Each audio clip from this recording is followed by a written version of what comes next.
च्यूंटी और टिड्डा की कहानी। एक दफ़ा का जिक्र है कि एक च्यूंटी थी। वो कहीं जा रही थी। रास्ते में एक टिड्डा मिला। टिड्डा कहने लगा, च्यूंटी बहन ज़रा रुक तो जाओ। च्यूंटी रुक गई, फिर बोली, क्या बात है? टिड्डे ने कहा, मीठी मीठी हवा चल रही है, आओ बाग में खेलते हैं। च्यूंटी ने कहा, मैं कैसे खेलूं? मुझे दाने इकट्ठे करने जाना है। जब बरसात आएगी तो छोटी छोटी च्यूंटियाँ क्या खाएंगी? मुझे घर भी ठीक करना है, बरसात के पानी से घर टूट सकता है। टिड्डे ने कहा, हम तो खेलते हैं, तुम काम करो।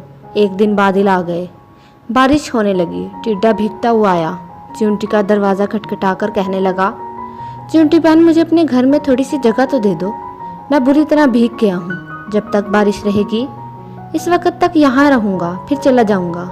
च्यूंटी ने बोली, भाई टिड्डे, तुमने सारा साल कोई काम नहीं किया, तुमने अपना घर भी नहीं बनाया, मुश्किल वक्त के लिए कुछ अनाज भी जमा करके नहीं रखा।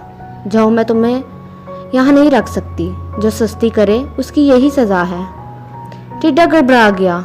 च्यूंटी बहन, इस बार माफ़ कर दो, आगे से मेहनत किया करूँगा।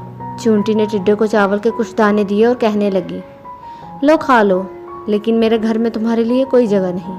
टिड्डा रोती शक्ल लेकर वहाँ से चला गया।